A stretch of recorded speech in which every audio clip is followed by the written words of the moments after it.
po noon ang level 1 court sa Pilipinas ay Metropolitan, Municipal, Trial Court, Municipal Circuit Court.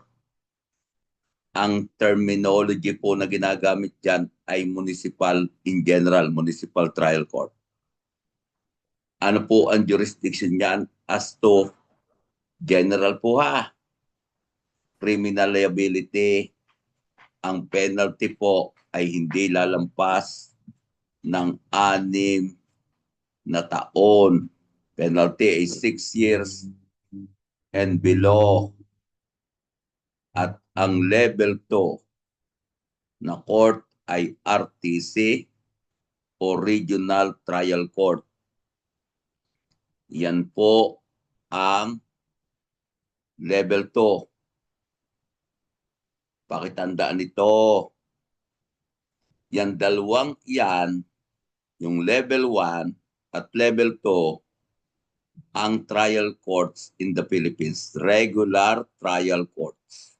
Ibig sabihin, sila po yung hukuman kung saan nililitis ang mga kaso sa Pilipinas. Doon po isinasampa ang reklamo at doon po lilitisin. Yun po ibig sabihin ng trial court. Ang RTC po, ang Regional Trial Court, ay may dalawang uri ng pangsyon. Yan po yung kanyang original jurisdiction as trial court. Original jurisdiction as trial court. Saan pong kaso? General po ito. 6 years in 1 day pataas. Kapag ang penalty po ay 6 na taon, 1 araw pataas hanggang life, sa regional trial court yan. Yun po ay original trial court or original jurisdiction ng hukuman. At ang pangalawa po niyang kapangyarihan ay appellate. Hindi po original ha, appellate jurisdiction. Ano po yun, sir? Yun pong kaso na nagmula sa level 1 court ay iaapila sa regional trial court. Kaya po ang regional trial court ay dalawa ang kapangyarihan. Original jurisdiction to try and hear cases wherein the penalty is 6 years in 1 day pataas at appellate jurisdiction sa lahat ng kaso na dinesisyonan ng Metropolitan, Municipal, at Municipal Circuit Trial Court. Sana po klaro yan. At sa Pilipinas po ay may dalawang appellate court. Yan po ang Court of Appeals. General po ito. Nanggaling ang kaso sa RTC o Regional Trial Court, iaapila mo sa Court of Appeals. At yung kaso na dinesisyonan ng Court of Appeals, iaapila mo sa Supreme Court. Pero may mga kaso na dinesisyonan ng RTC na nakakarekta sa Supreme Court kung ay question of law o ang kino-question po ay batas, legalidad or constitutionality ng batas, yan po ay pupunta sa Supreme Court. Pero pagka po question of facts, ebidensya ang kino-question mo, general po yan, sa Court of Appeals ang punta. Sa Court of Appeals ang punta. Ay sir, paano po kung nag-utos ang appellate court? Nag-utos sila na magkaroon ng paglilitis uli sa kaso o ang Supreme Court nag-utos, ibabalik nila yan doon sa pinagmulan na trial court either RTC or MTC. Kasi hindi po trial court ang Court of Appeals at Supreme Court. Both of them, general po ito kasi may exception to the rule. Both of them are appellate court.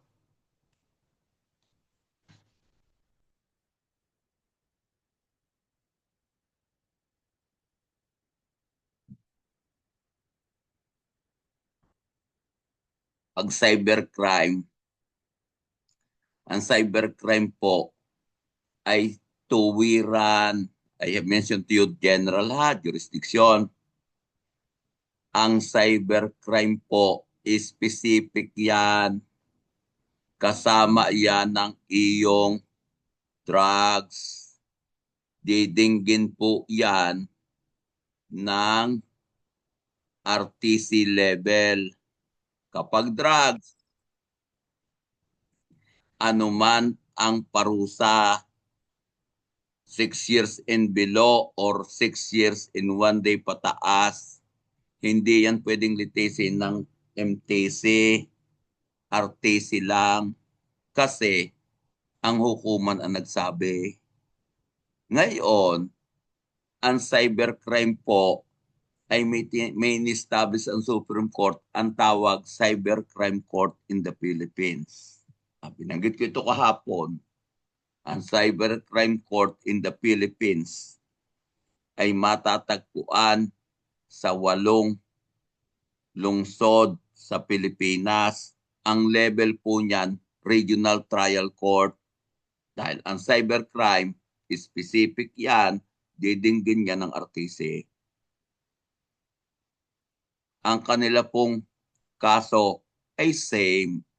Iaapila din po yan sa CA at iaapila din po yan pagkatapos ng CA sa SC or Supreme Court. Hindi po yan nababago kasi pagka po yan ay dinesisyonan ni Cybercrime Court, yan po nasa Pasig, nasa Makati, nasa Manila, nasa Quezon City. Sa Luzon yan. Kaya kahit sa Batangas ka, naging biktima ng cybercrime, ang kaso niyan, sa 4 na yan pipili kung saan ipapile. At kapag naman po sa Bisaya, Cebu at Iloilo. At kapag Mindanao, Cagayan de Oro at Davao City. Yan po ay RTC. Hindi naman po naiba yan. RTC. Kaya lang po, specifically designated as cybercrime courts in the Philippines. At kapag po yan ay drugs, sa RTC po yan. At kapag po ay CICL, BAUSE, yan po ay sa family court. Na yan naman po ay RTC din, specifically designated as family court. Pero sa lugar na walang family court at ang kaso ay parusa ay 6 years and below, pwede po yung i-file sa MTC. Kung wala pong family court, yan po ay court. Ang tawag po dyan, concurrent jurisdiction. Concurrent jurisdiction. Then we have a special court. Yan po ang Sandigang Bayan at Court of Tax Appeal. Sila po ay special court.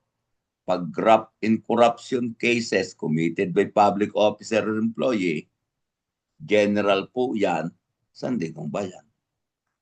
At saka po pagkain ay tax cases, sa city ay Court of Tax Appeal. Court of Tax Appeal. Binanggit ko sa inyo, ang court ay mayroong original jurisdiction. Pag sinabing original, when action or proceedings are originally filed with it. Kaya po pagka municipal trial court, metropolitan, or municipal circuit trial court, original jurisdiction po yung mga kaso ng parusa ay 6 years in 1 day pababa. Sorry, 6 years pababa. At kapag artise, original jurisdiction yon kung ang penalty ay 6 years in 1 day pataas. Of course, may exception to the rule. Dahil kung yang mga kasong yan ay ginawa ng isang public officials who are under the jurisdiction of Sandigang Bayan, ay hindi po sa RTC yan. Doon po yan ipapile sa Sandigang Bayan. Let's now proceed. Ang another po ay appellate jurisdiction. I have mentioned that to you. Pag sinabing appellate, that is the power to review yung decision ng lower court. From Metropolitan, Municipal, Trial Court, Municipal Circuit Trial Court, appealan yan RTC. From RTC, appealan yan Court of Appeals. From Court of Appeals, ang appealan yan Supreme Court. And then we have Special or Limited Jurisdiction Court or Court of Special or Limited Jurisdiction. Yan po, example po ay cybercrime. Example po ay family court. Sila po'y special kasi designated po sila to hear and decide specific cases. Sino po ang nagtakda? Supreme Court po ang nagtakda noon.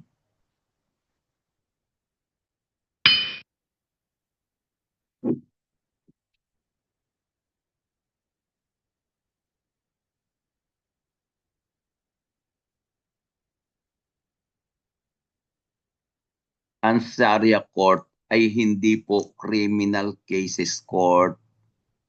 Ang Sharia Court po ay hukuman tungkol sa pamilya at civil na estado ng mga Muslim. Kasalan, pag-aasawa, relasyon ng mag-asawa, Sharia Court po yan. Sharia Court po, special court. Yan po ay non-criminal and limited lang sa mga Muslims. Hindi pwede dyan ang Kristiyano. Kasi iba po yung batas nila sa pag-aasawa. Kaya iyan, nag-create ng kanyang hukuman. Ang tawag, Sharia Court. Yan po ay para sa mga hindi po criminal cases yan. Kaya hindi yan nabanggit dito. Hindi po yan nabanggit dito. Pero yan po'y kasama sa criminal justice in our country. Kaya lang po of limited jurisdiction.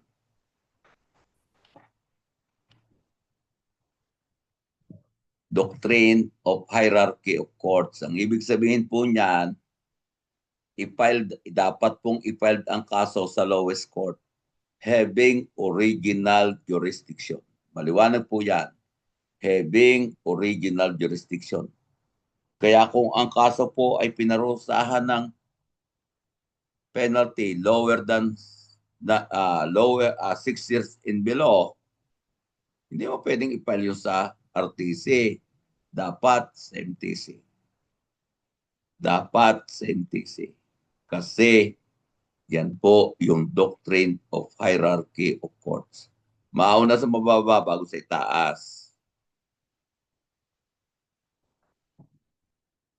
Ito po yung exception to the rule wherein ang Supreme Court may disregard hierarchy of courts. Ibig sabihin, may mga kaso na pwedeng sa kanila dalhin, hindi nadadaan sa lowest court at lower court. May mga kaso kasi, tulad po ng makikita po ninyo ito, may mga kaso na isinasampa, nakadirekta sa hukuman sa Supreme Court. Tinatanggap nila ito kasi mayroon pong dahilan. Una, special and important reasons are present. May espesyal at napakahalaga na dahilan na kasama yung kaso. Dictated by public welfare and policy, interest of justice.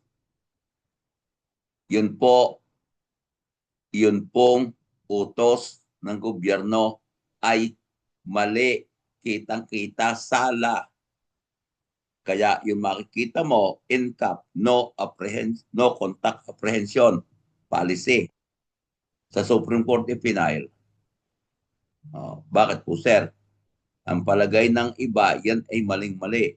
Labag yan sa saligang batas. Sumisira yan sa due process. Kaya po doon ipinapile. Question of constitutionality sa Supreme Court po ipapile yan.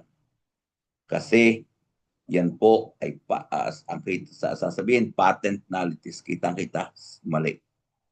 Compelling circumstances warrant, yun ang madami. Mayroon talagang pangangailangan na ang Supreme Court ang gumawa ng hakbang tungkol doon. See? Genuine issues on constitutionality, binanggit na po natin yan. Sa Supreme Court po ang punta niyan. Dahil sa batas, ang pwede lang magdeklara ng isang pinalabas na batas ay illegal o unconstitutional ay Supreme Court. Wala pong iba.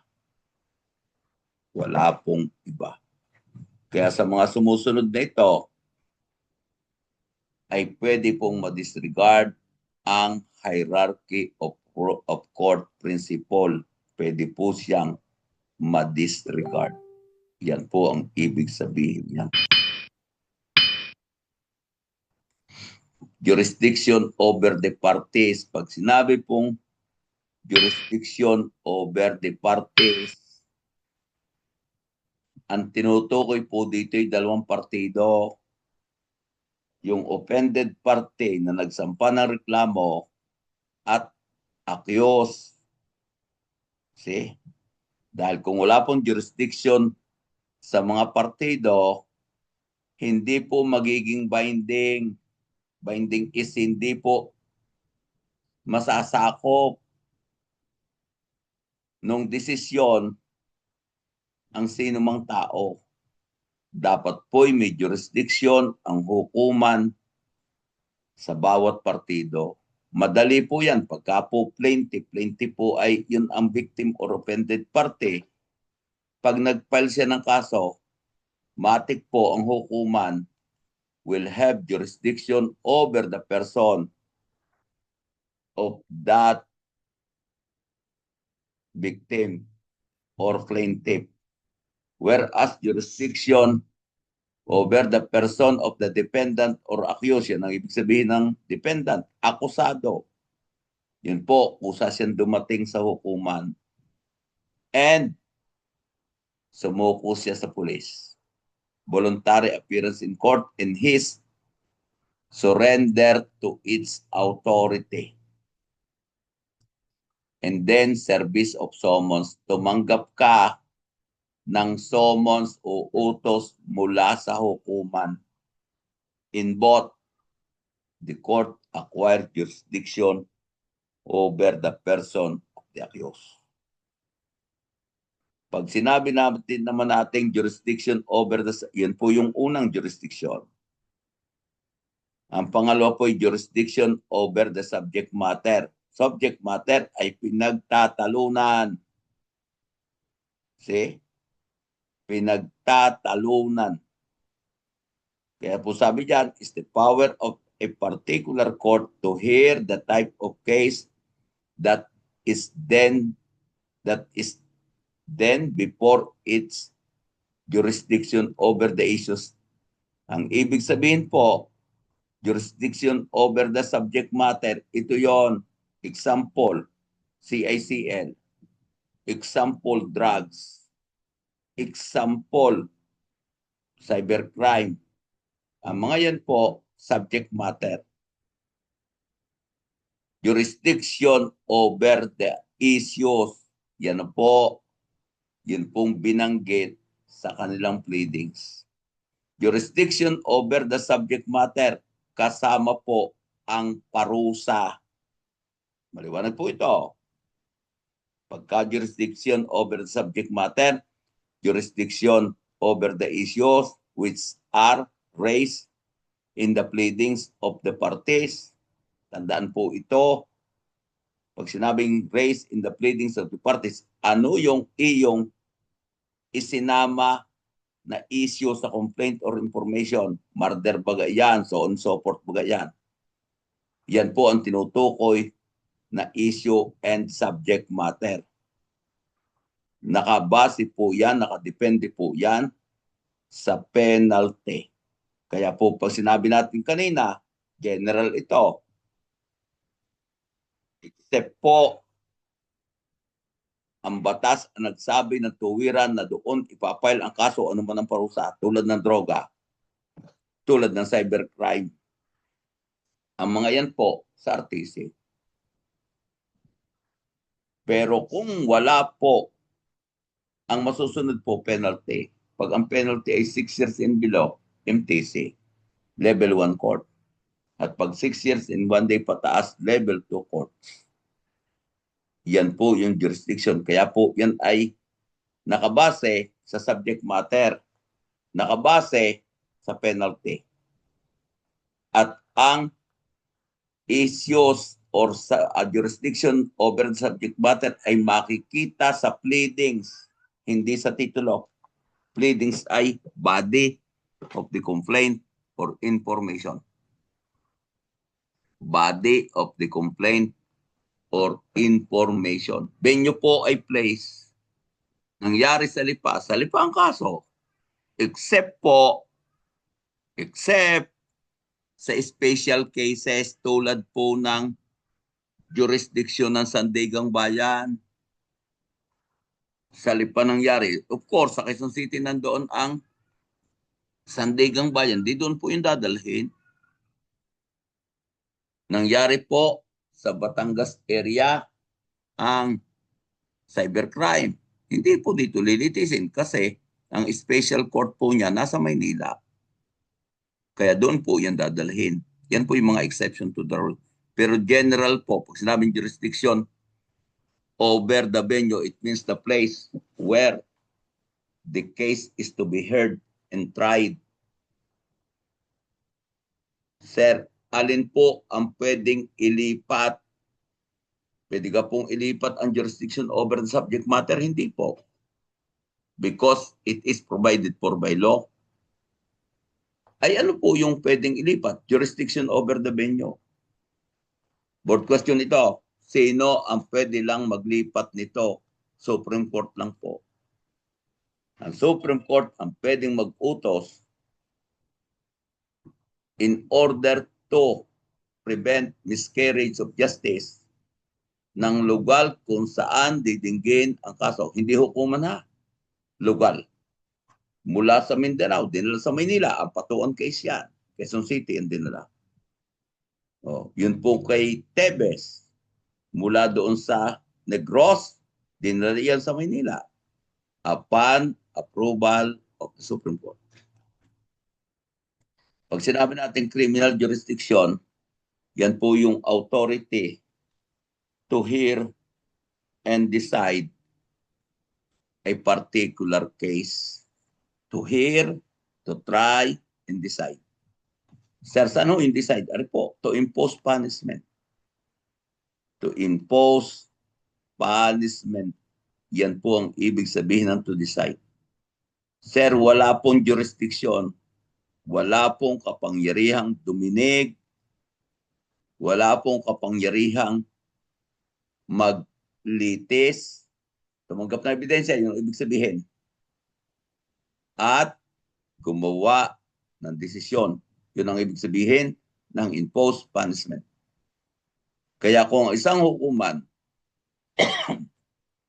has no jurisdiction over the case, ang kanya pong trial, ang kanya pong judgment ay null and void. Wala pong saysay.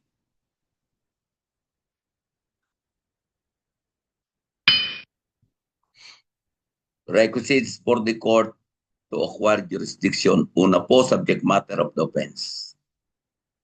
Sunod po, territorial jurisdiction. Pangatlo po, jurisdiction over the person of the accused. Lahat po yan dapat present. Subject matter, yun po yung uri ng krimen. Pangalawa po, place or venue. Kung sa Lipa, sa Lipa. Kung sa Malbar, sa Malbar. Kung sa Batangas City, sa Batangas City. And then, jurisdiction over the person. Ano po yun, sir? Tinutukoy dyan ay ang akusado. Pwedeng siya, binanggit kanina, kusang dumating sa hukuman at ilagay ang sarili sa ilalim ng kapangyarihan ng hukuman or naaresto siya at dinala siya sa hukuman. Sabi po dyan, all the three must be present. The word is all three must concur. Kung isa lang ang wala, hindi pwede. Dalawa ang wala, hindi pwede. To be valid ang jurisdiction, all the three, subject matter, territorial jurisdiction, jurisdiction over the person, must all be present. Jurisdiction, sabi po dito, jurisdiction of the criminal court. We are not after civil ha. We are after criminal.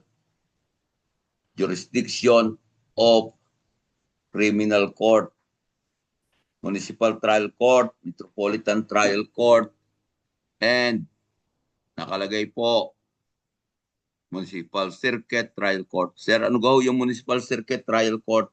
Ang municipal circuit, dalawang bayan isang judge. San Jose, Ibaan. Yan ay municipal circuit trial court because there is only one sitting judge. Isa nakaupo dyan na judge. METC po sa Metro Manila ito. Basta metropolitan area, ang tawag sa trial court ay hindi municipal. Metropolitan trial court. Sir, ay sa syudad, yan po ay municipal trial court in the cities o in the city of Lipa, in the city of Batangas. Hindi po nababago na ibig sabihin city trial court. Hindi po, municipal trial court pa rin in cities. Kasi hindi naman po tinutukoy doong municipal ay yung lugar. Ang tinutukoy po yung uri ng hukuman. Ito po ang kanyang jurisdiction. Violation of city or municipal ordinance. Violation of city or municipal ordinance. Ordinansa po, example po, pagkakalat.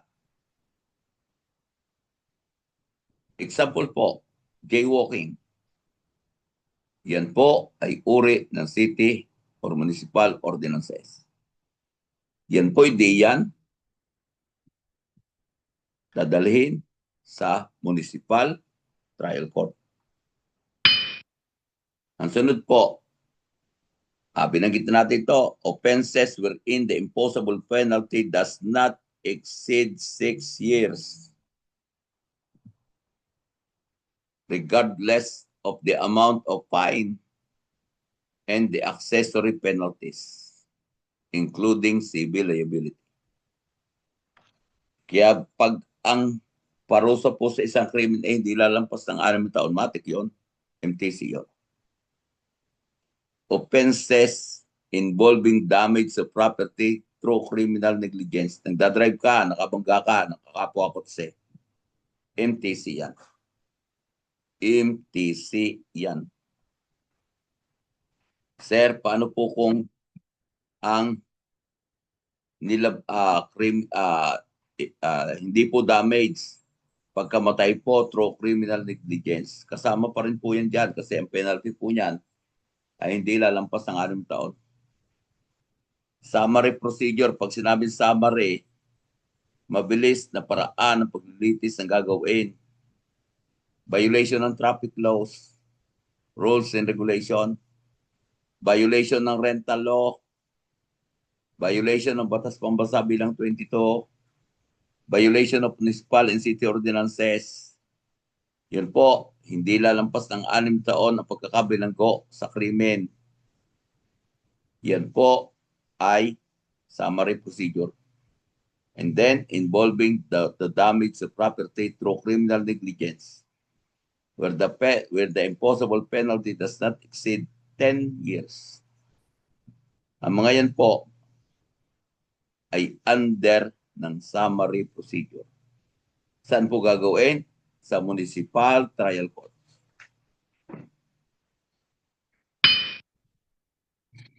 Special jurisdiction to decide on bail application. MTC pa rin ito. Ano po yun, sir? May kaso isang tao kung saan ang kanyang kaso nasa RTC, ay yung judge sa RTC ay absent. Lahat ng judge sa RTC absent. Pwede po siyang sa MTC pumunta. Ano yun, sir? Application for bail. Hindi po petition na to be released on bail. Application for bail. Magpo-post ka lang ng bail. Concurrent jurisdiction, child abuse, kung wala pong family court. Maliwanag ang sinabi ko, where there are no family courts. Kung wala pong family courts, ang magiging jurisdiction ng child abuse law, kung wala pong family court, ay yun pong MTC. MTC. Also, kung yan po ay offenses, apply only to offenses punishable by imprisonment or fine or both. Bakit tandaan po nito? In determining jurisdiction of the court, i-disregard po ang fine. Ang EU po lamang babasahin at titingnan ay imprisonment. Ilang taon ang pagkakulong. Kahit pa milyon-milyon ang kanyang fine, umulta, at uncivil liability, wala kang pupuntuhan kasi sinabi ng Supreme Court sa kanyang desisyon, sa kanyang Supreme Court Admin Circular 099-94, doon lamang po yan ibibigay. Tandaan po ito, ang value sa imprisonment. Yan lamang po ang magiging batayan. Kaya yung 6 years and below ang magiging batayan. Kung yan po'y fine at ang fine po does not exceed 4,000, sa MTC po yan. Sa MTC po yan. Including offenses of public officer and employees in relation to their office. Therefore, meron din pong mga krimen na kung saan ang parusa na nagawa sa nagawang krimen ng public officer or employee, ang multa multa lamang, hindi lalampas ng 4,000. Yan po'y doon ang jurisdiction sa RTC at hindi po sa Sandigang Bayan. Hindi po sa Sandigang Bayan.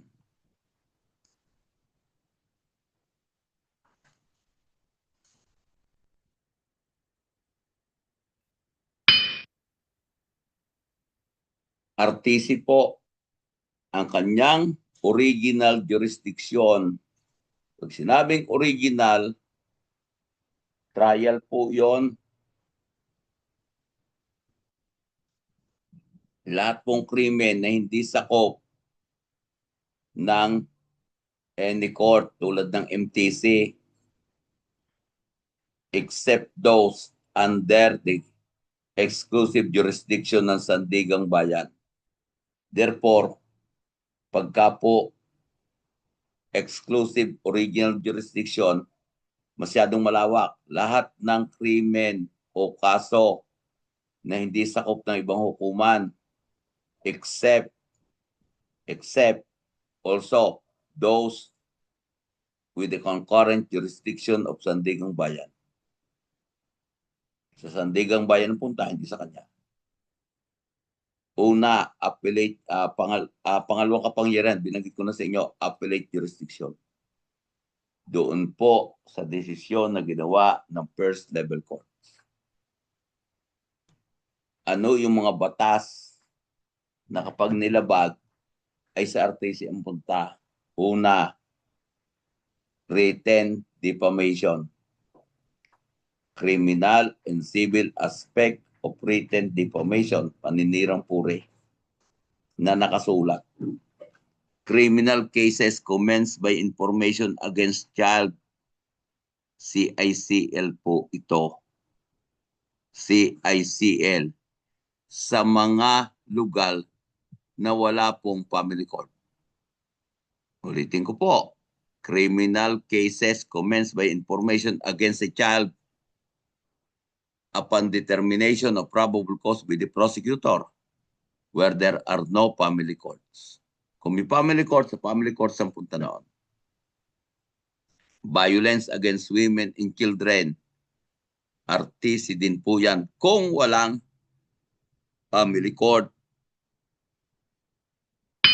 Sir, ang family court ka po yan, RTC po yon, Regional Trial Court. Designated court over cases in violation of RA 9165. Sa RTC din yan. May binanggit na rin po ako sa inyo, yung pong cybercrime. Sunod po, IPR, Intellectual Property Rights, simula noong 2003. Lahat ng paglabag o panggagaya ng produkto na ang nilabag ay IPR or Intellectual Property Rights, yan po ay sa RTC na. Money laundering, sa RTC din po yan. Money laundering, sa RTC din po yan. Maliwanag po yan. Except those committed by public officer. Doon po ang jurisdiction noon sa Sandigang Bayan. Maliwanag po yan. Kapag money laundering committed by public officer,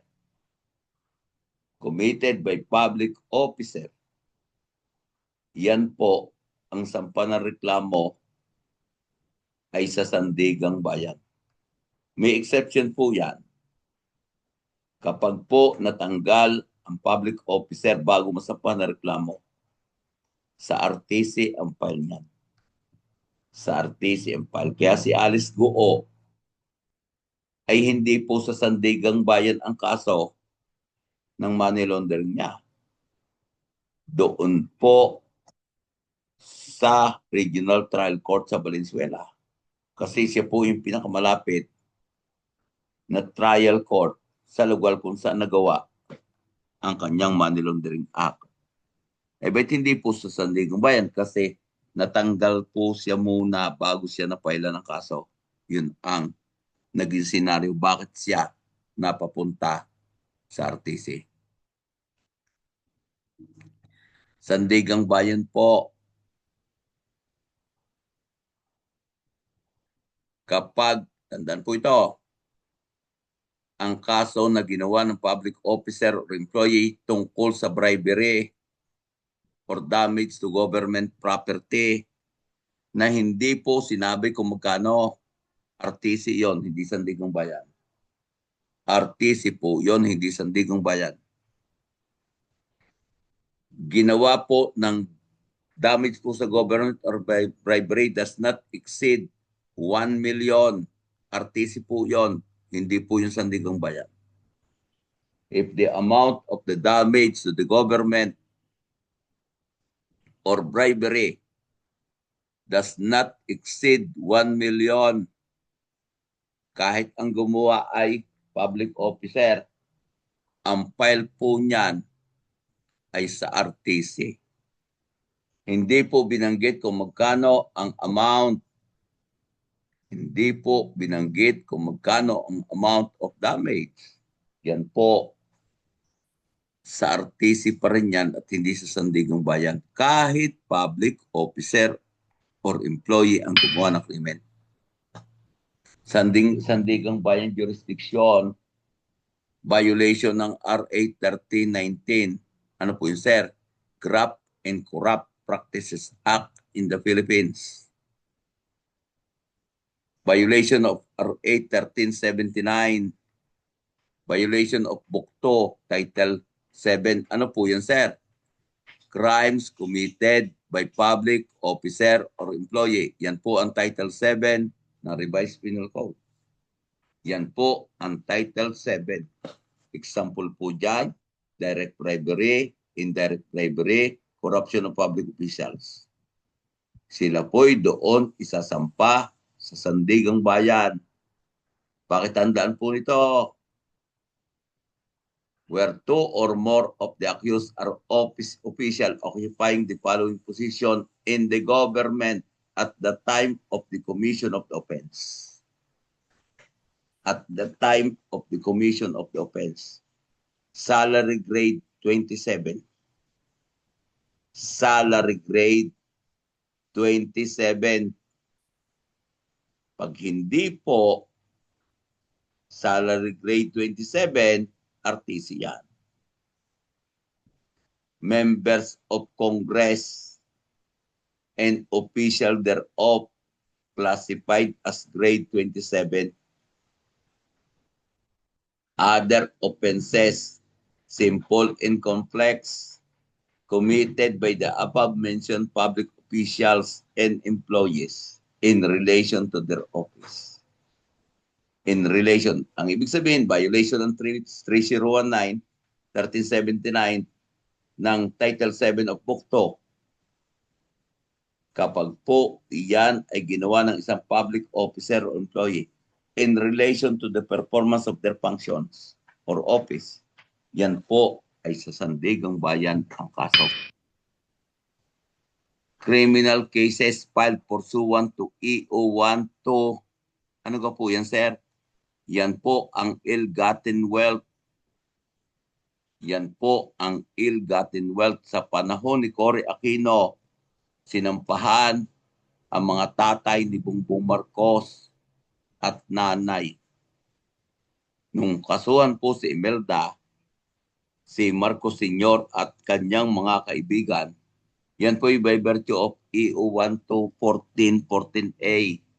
Yan po ang file ay sa Sandigang Bayan. Yan po ang file ay sa Sandigang Bayan.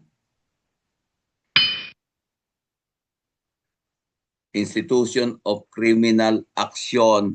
Pagpapile po, ang ibig sabihin po ng institution ay filing of criminal action. Tandaan po, trabaho ng pulis ito. Nalabas ito sa board. Kapag po nangangailangan ng preliminary investigation, ipapile po yan sa proper officer. Sino ka po yung proper officer na tinutukoy dyan? Ang tinutukoy po dyan proper officer ay Office of the Prosecutor. Yan po ang proper officer. Kailangan po kasi ng preliminary investigation. Saan po kaso yan? Ang penalty ay 6 years in 1 day pataas. Kapag ang penalty sa isang criminal na kaso ay 6 years in 1 day pataas, kailangan po niya ng PI. Kung kailangan po niya ng PI, ipapile po yan sa Office of the Prosecutor. Ano po ipapile? Complaint. Ang exception po na hindi na kailangan ang PI ay kapag nahuli po nang walang complaint, nang walang warrant of arrest. Nahuli po, warrantless arrest. yan po, hindi na mag-PPI. Instead, mag-i-inquest. Instead of PI, inquest. Yun po yung gagawin doon sa complainant. Inquest. Ngayon, kung sinabi po nung tao, ayaw ko ng inquest, ang gusto ko, PI, gagawa po ng waiver na nasusulat. Pipirmahan po sa harap ng abogado na nagsasabing iwini-waive niya ang kanyang karapatan sa Article 125 na Revised Penal Code. Siya, iintayin po na matapos sa loob ng 15 araw para magkaroon ng PI at hindi po inquest. At kapag naman po ang kaso ay exclusive original jurisdiction ng hukuman, Municipal Trial Court, Municipal Circuit Trial Court, direkta po yang ipapile sa hukuman. Direkta ipapile sa hukuman. Kaya po nakalagay, for all offenses, nakalagay po yan dyan, for all other offenses. Directly po ipapile ang complaint. Hindi naman yan information complaint. With the Municipal Trial Court and Municipal Circuit Trial Court. Directly ipapile doon. Ang exception to the rule, maliwanag po ito, ang exception to the rule, sa Maynila nagawa ang kaso or sa mga syudad. Sa mga syudad. Ano po yun, sir? Nangangailangan mo ng PI o hindi, ipapile po ang kaso sa Office of the Prosecutor. Maliwanag po yan. In Manila, in other chartered cities, anuman ang penalty, nangangailangan mo ng PI o hindi, ipapile ang kaso sa Office of the Prosecutor kapag sa Manila and other chartered cities. Sana po maliwanag yan. Trabaho ng pulis, intinding mabuti. Binanggit ko ito sa inyo, the institution of criminal action shall interrupt the running of the period of prescription.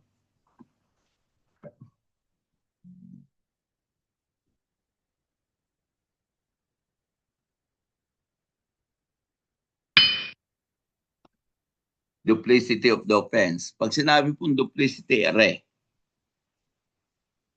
nag-file ka ng kaso sa isang reklamo, dalawa ang nakasakay na kaso. Bawal yun. Ang exception po ay complex crime. Ang exception po ay complex crime. Pagka po complex crime, tandaan po ito, kung yay complex crime, isang reklamo, dalawang kaso. Pero isang parusa, hindi po dalawang parusa. Pero kung ang isa pong reklamo ay may dalawang kaso, magkahiwalay ang parusa. Ang tawag po dyan, duplicity of the offense. Ano po yun, sir?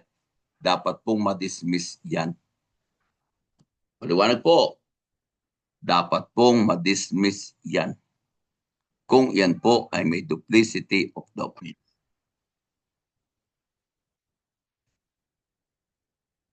Exception po dyan ay yun pong pinapayagan ng hukuman kasi sila po'y complex crime. Amendments or substitution of information, pakitandaan ito, kapag po yan ay sa form po ay format lang, yan po ibig sabihin yan as to form, pwede pong magkaroon ng amendments even without the consent of the other party. Maliwanag po yan. A complaint or information may be amended in form without leave of court when it can be done without prejudice to the rights of the accused. However, tandaan mo ito, kung yan po'y tungkol sa substance ay laman, na magkakaroon ng pagbabago either sa kaso o sa penalty. Tandaan mo sinabi ko, either sa kaso or penalty, yan po'y makakasira sa karapatan noon pong akusado. Ay ano po yun, sir? Kailangan po ng permiso sa hukuman. Maliwanag po sinabi ko. Kailangan po ng permiso sa hukuman. Kung ang pagpapalit, pagbabago sa reklamo ay magpapabago sa krimen, magpapabago sa parusa, kailangan mo ng utos or kailangan mo ng permiso sa hukuman. Ang tawag po, leave of court. However, tandaan po ito, kahit yan ay makakaapekto at magpapababa sa reklamo, tinawag po, pabor ito. Mula sa murder, gagawing homicide. Tandaan mo ito, ang tawag dyan ay which downgrades the nature of the offense from murder, ginawang homicide. See? Or, dalawa ang akusado, tinanggal yung isa. Maliwanag sabi ko, dalawa ang akusado, tinanggal ang isa. Pakitandaan mo dito, magagawa lamang yan upon motion of the prosecutor with notice to the offended party or victim and leave of court. Permission from the court. Dalawa ha, una, pabababain ang uri ng kaso or tatanggalin ang isa sa dalawa o tatlong akusado. Dapat ito ay mag-file ng motion ang prosecutor at dapat payagan ng hukuman. Hindi po pwedeng hindi. And then, ang hukuman po'y babanggitin niya ang dahilan bakit niya pinayagan from murder maging homicide. Bakit niya hindi pinayagan? Bakit niya pinayagan mula sa dalawa, naging isa na lang akusado? Anong dahilan? Bakit hindi niya pinayagan? Anong dahilan? Yan po ang ibig sabihin dyan. Wala pong akusado na pwedeng matanggal nang hindi po magkakaroon ng double jeopardy. Kaya kung tinanggal ka na after arraignment, pinayagan ito ng hukuman, huwag lamang sa motion na gawin kang state witness, huwag lamang sa motion na gawin kang state witness. Tandaan mo ito. Ikaw ay hindi na pwedeng kasuhan pagkatapos na ikaw ay matanggal. Ang reason, magkakaroon na po ng double jeopardy.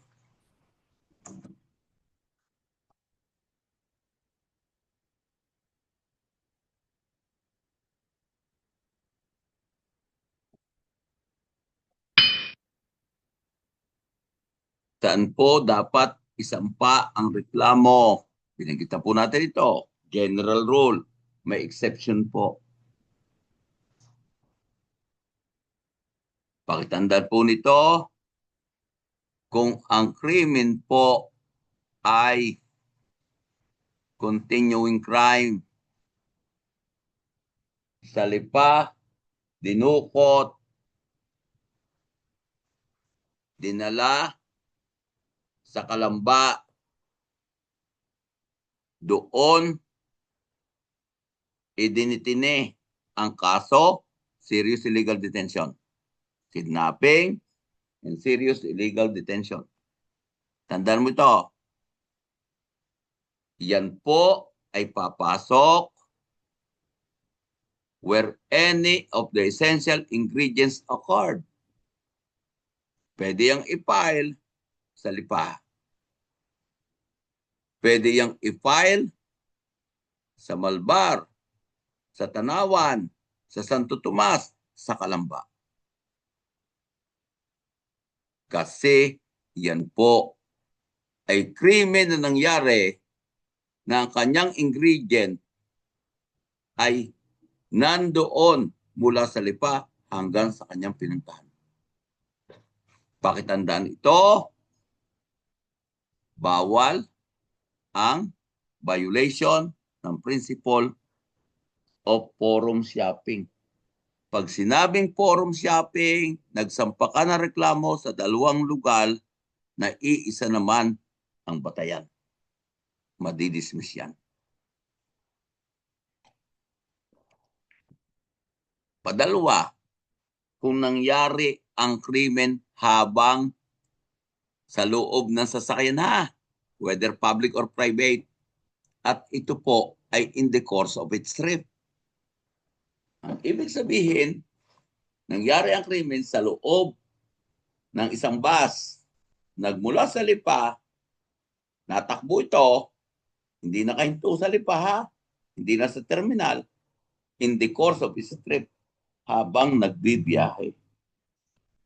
Tandaan mo ito, yan po ay pwedeng i-file kung ang bus ay papuntang Cubao, natakbo noong mangyari ang krimen, pwede iyang isampa sa LIPA, pwede iyang isampa sa Cubao, sa Quezon City, at sa lahat ng bayan na dinaanan.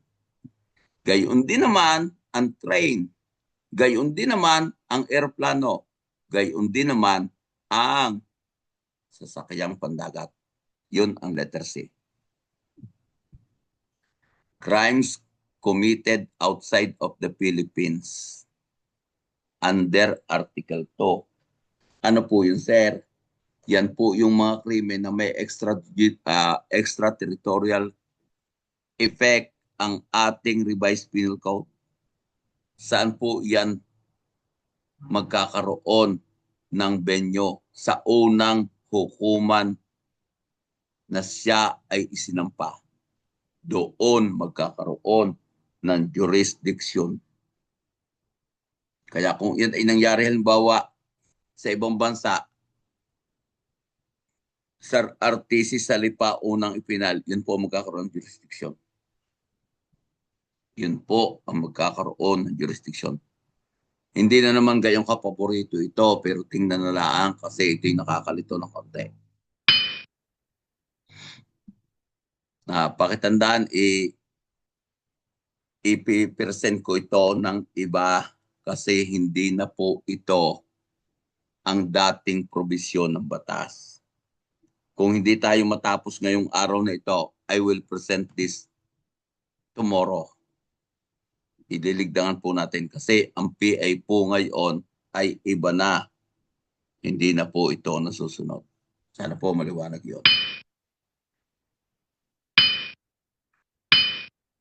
Pupunta po tayo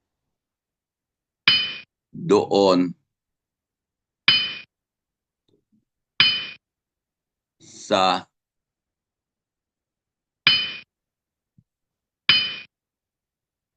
Rule 113, arrest.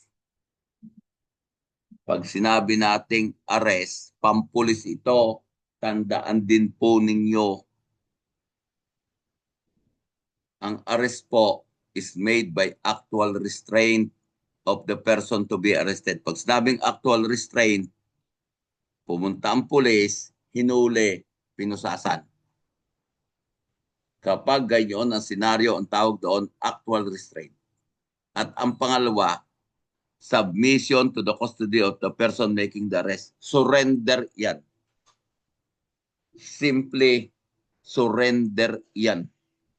Kapag yan ay submission to the court's custody of person making the arrest, surrender. Either of the two, siya'y hinuli, I'm referring to the person arrested, ng pulis, siya'y nahuli, napusasan, actual restraint yun.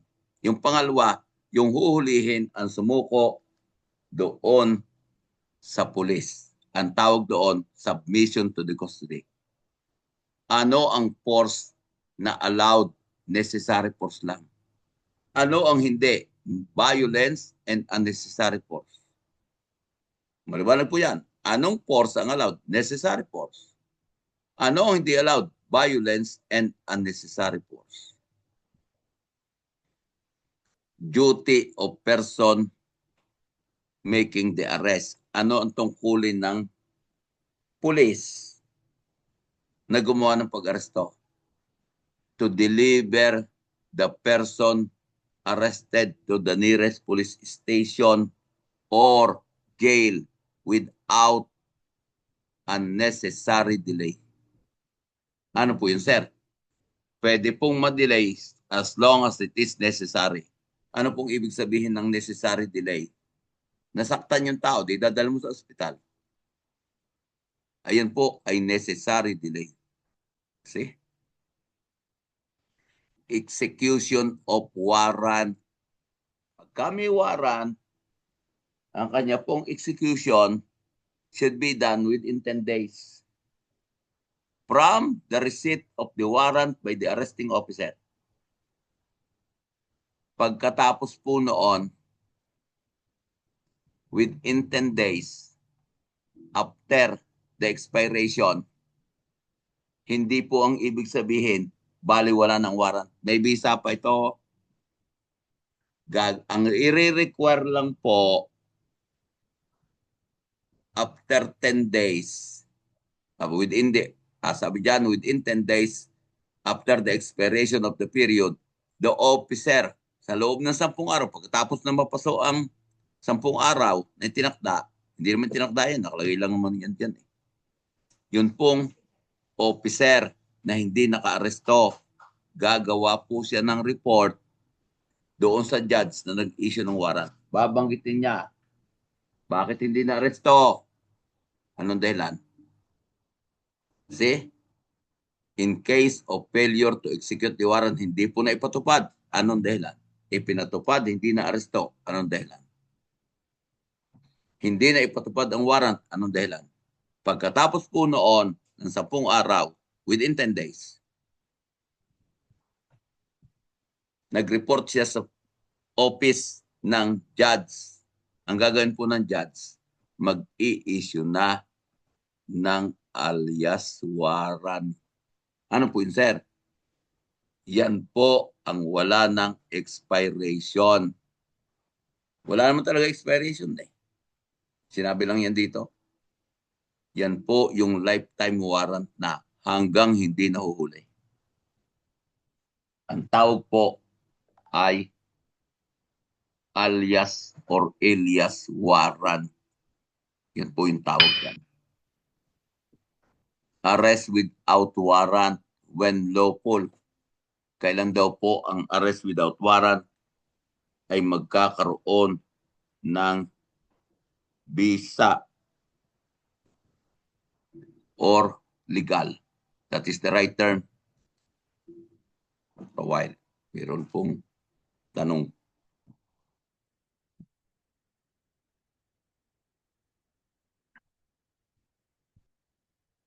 Wala, lugang PIRA.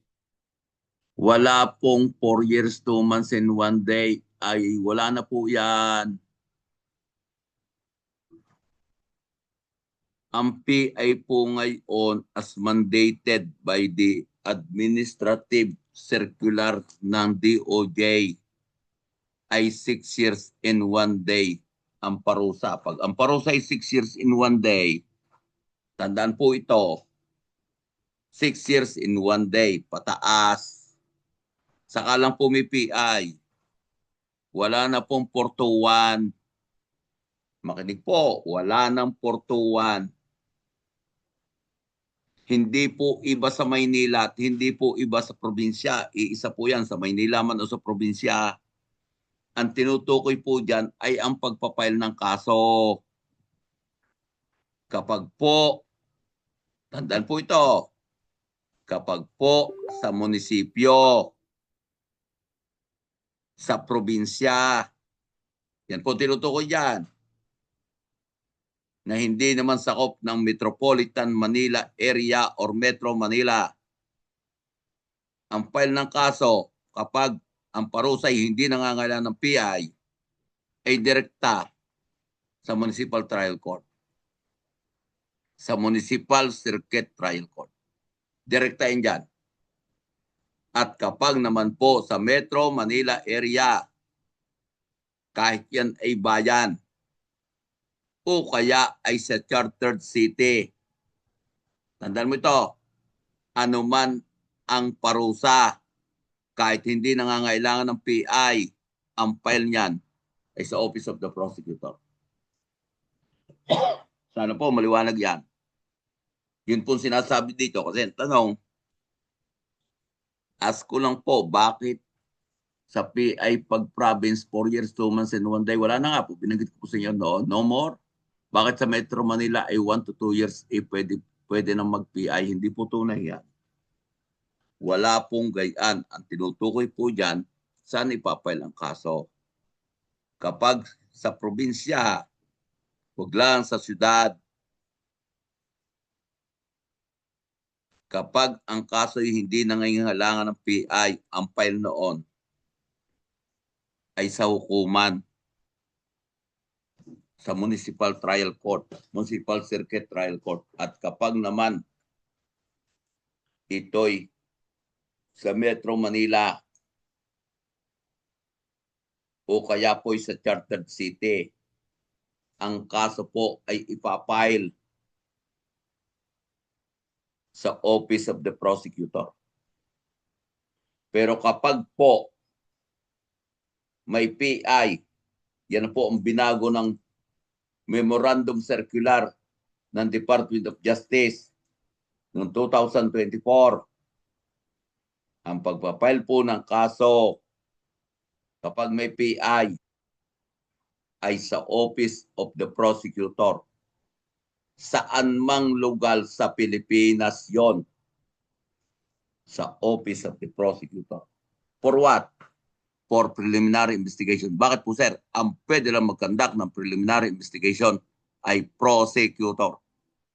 Kaya po sa kanya ipapile kung may PI. Ang exception po, tandaan nito, ang exception ay kung nahuli ng walang waran, sa halip na PI, ang gagawin ay inquest at hindi PI. Ang reason, kaya inquest, kailangan po na maisampa ang reklamo within 12, within 18, and within 36 hours. Ang exception to the rule, kung nag-sign po ng waiver of Article 125, yan po, sa halip na 12, 18, and 36, ay magiging 15 days. 15. At magkakaroon na po ng PI. Sana po maliwanag ito. Do not be misled.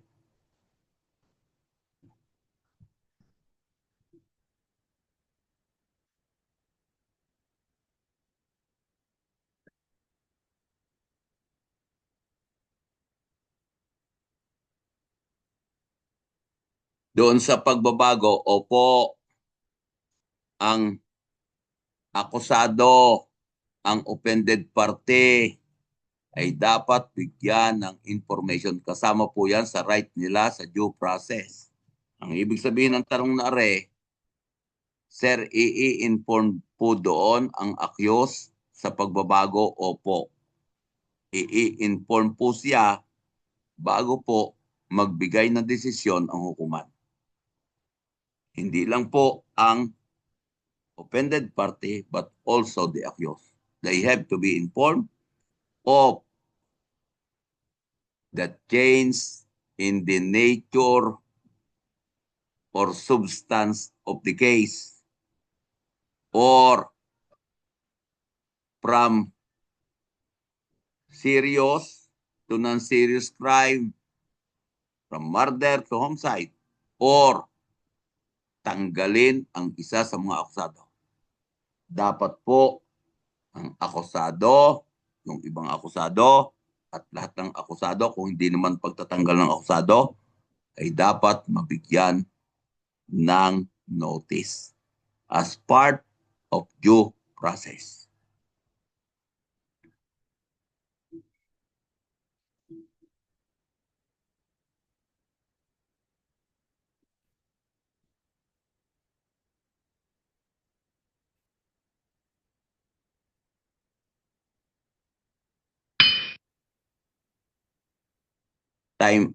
Pakitandaan po nito, I failed to discuss this. Arrest without warrant when lawful. Una, ito po yung binanggit natin doon sa arbitrary detention. Kailan walang arbitrary detention? When arrest is made in accordance with the law. Ito iyon na kung saan kahit walang warrant, valid ang pag-aresto. Una, ito po yung commission of crime in the presence of the person making the arrest. Kung sa harap ng isang tao may mangyayaring krimen, actually committing or is attempting to commit an offense, pwede pong magkapag-aresto even without warrant. And pangalawa, when an offense has just been committed, nagawa ng krimen, and the police officer or person making the arrest has probable cause to believe, based on personal knowledge of facts or circumstances, that person to be arrested committed it. Ibig sabihin, may personal knowledge siya na yung huhulihin ang gumawa ng krimen. Ang tawag po, doctrine of hot pursuit. When the person to be arrested is a prisoner, whether siya ay detention, yun po ang temporarily confined, or convicted offender,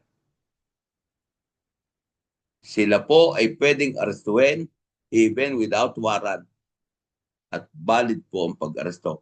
Wala pong arbitrary detention. Yan po. Sa A and B, yan ang binabanggit ko na kapag nahuli at ang krimen na ibinibintang doon sa nahuli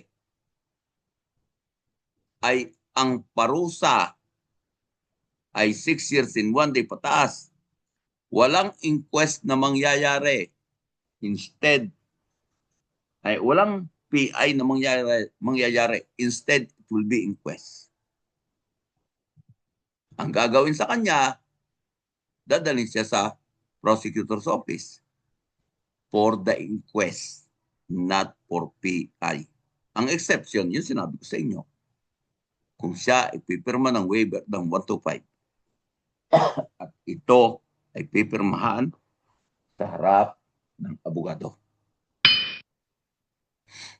Time of making arrest, any time of the day, any time of the night, wala po yan. Walang, hindi yan katulad ng search warrant. Daytime. Ito po may be made on any day and any time of the day or night. Ano mang araw, ano mang oras ng araw o gabi. Method of arrest by officer by virtue of warrant.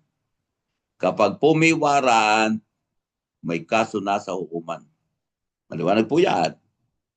Warrant is issued by the court on those accused who have been established by the court to have probable cause. Pagka po na-file ang kaso ng prosecutor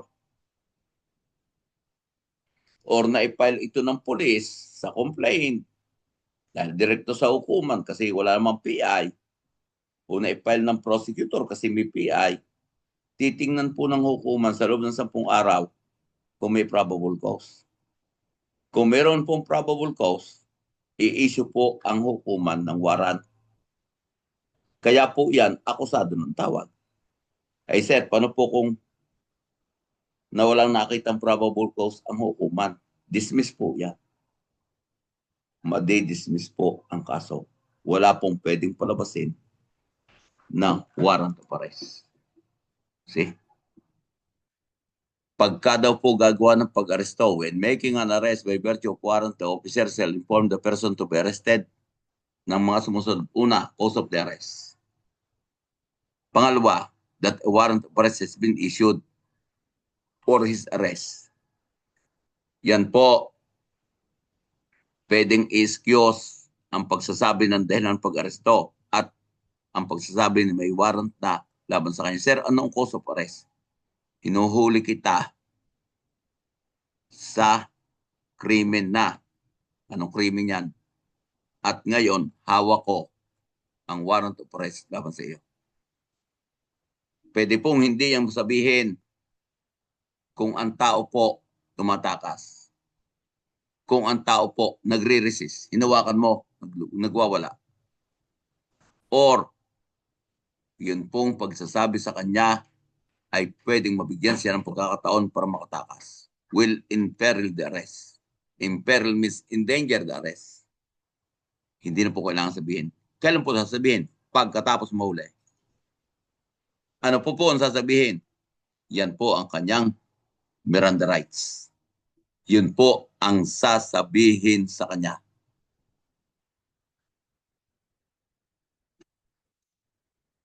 Pakitandaan po, the officer need not have the warrant in his possession at the time of the arrest. Hindi kailangang hawak ng pulis ang warrant kapag inerasyon niyang tao. Ang mahalaga po, ipakita ito as soon as practicable. As soon as practicable. Ang mahalaga po dyan, magpakilala ang pulis at ma-establish ng hinuhuli na ang talagang nahuli sa kanya ay pulis. Yan po ang mahalaga. Method of arrest without warrant. Paano po kung walang warrant? Dalawang senaryo yan.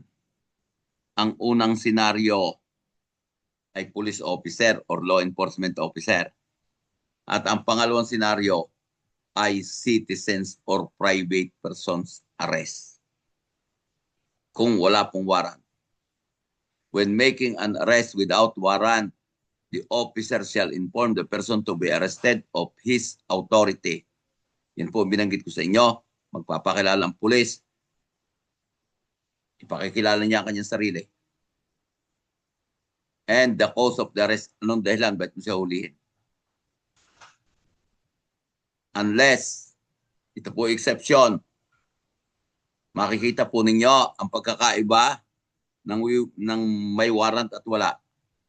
Sa may warrant, cause of the arrest, at yung warrant has been issued. Yung nasasabihin niya, dito po yan o, authority in cause of the arrest. Paano po kung nagwala? Paano po kung siya nagawa ng krimen sa akto na hinuhuli? Kung siya po ay nag-resist, kung siya po ay hinabol, kung siya po ay aktong nagawa ng krimen, or ang pagsasabi sa kanya ng cause of the arrest and authority will imperil the arrest. No need. Arestuhin mo na. Saka mo sabihin pag na-arrest mo. Yan po ay katulad din ng kanina. Paano po kung private person? Yan. Kung private person, ang kanyang gagawin ay ang sumusunod. Una, inform the person to be arrested of his intention to arrest. Intent is, aarestuhin kita. Yun ang intent to arrest. Pakitandaan, cause of the arrest. Ito po'y cause, hindi case. Cause of the arrest. Yung dalawang yun, intent, hindi po authority, wala ka naman kasing authority. At cause of the arrest. Same po, malibang gumagawa ng krimen, hinahabol, forcibly resist, or the information will imperil the arrest. Pwedeng sabihin mo na after. Sir, dapat ba niyan sabihin ang Miranda rights? Ang sagot, hindi, kasi hindi naman siya pulis. Ang dapat niyan tungkulin ay dalhin sa pinakamalapit na police station at surrender yung tao. Officer, may summon assistance. Ito yung binabanggit ko sa inyo na kapag nagawa ng pag-aresto, ang pulis ay pwedeng humingi ng tulong in as many persons as necessary to assist him. In as many persons as necessary to assist him. Yan po. Ano po sabi dyan? Lahat ng tao na nasomon shall assist him. The word is shall. Oh. Shall assist him in effecting the arrest. Pero, tandaan mo ito, he can excuse himself kung ang kanyang sarili ay manganganib. Ito.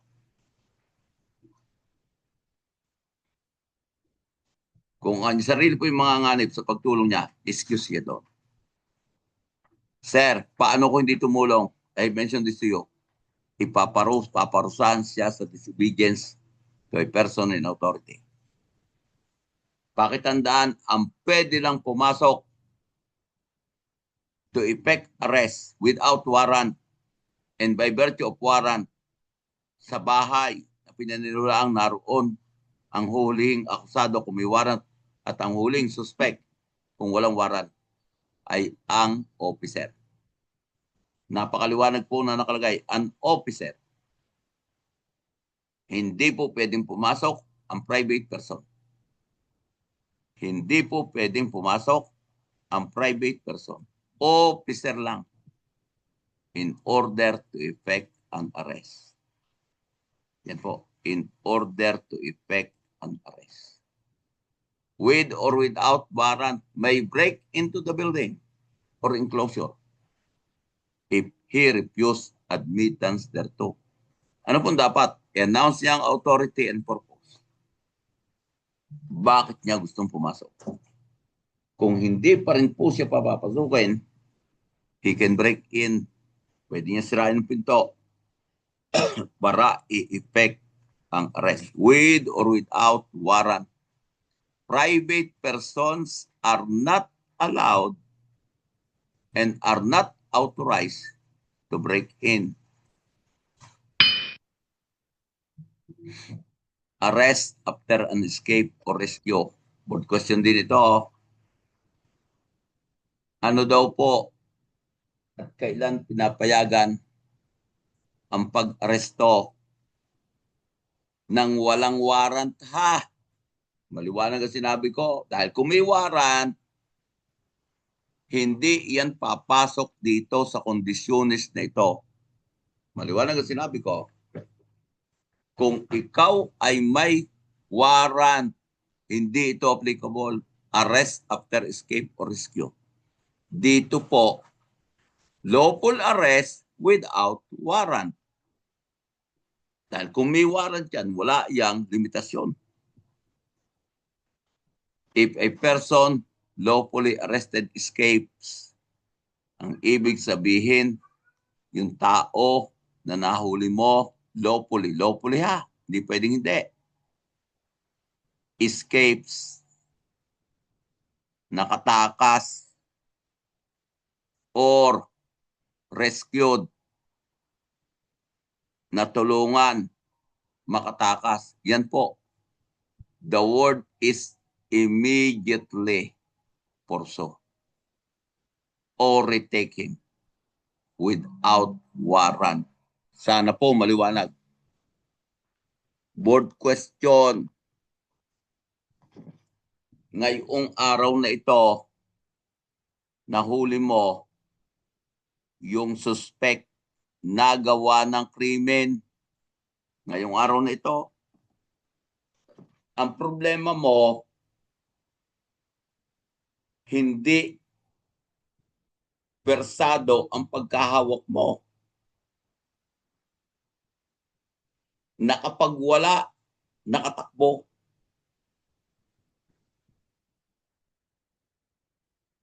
Kinabukasan, hindi mo na hinabol kasi nakatakbo. Kinabukasan, nakita mo naglalakad. Yan tanong dyan. Pwede mo ba siyang hulihin ng walang waran? Ang sagot po hindi. Ang reason, para makuha mo siya ng walang warrant, immediate pursuit should be done. Immediate. Kaagad-agad habulin mo anywhere in the Philippines. You can arrest him without warrant. Pero kung ikaw ay hindi nagkaroon ng immediate pursuit, you are not authorized. Kasi kailangan po the person referring to the officer immediately pursue or retake him without warrant at any time and any place within the Philippines. Sana po maliwanag yun. Kaya kung ngayon nakatakas o natulungan makatakas, na-rescue, habulin ka agad para mahuli ng walang warrant. Sir, ayun gagawin ngayon dyan. I-file mo ang kaso. At pag na-file mo, naglabas ng warrant, saka po siya pwedeng hulihin. Sana po maliwanag yun. I hope clear po yun.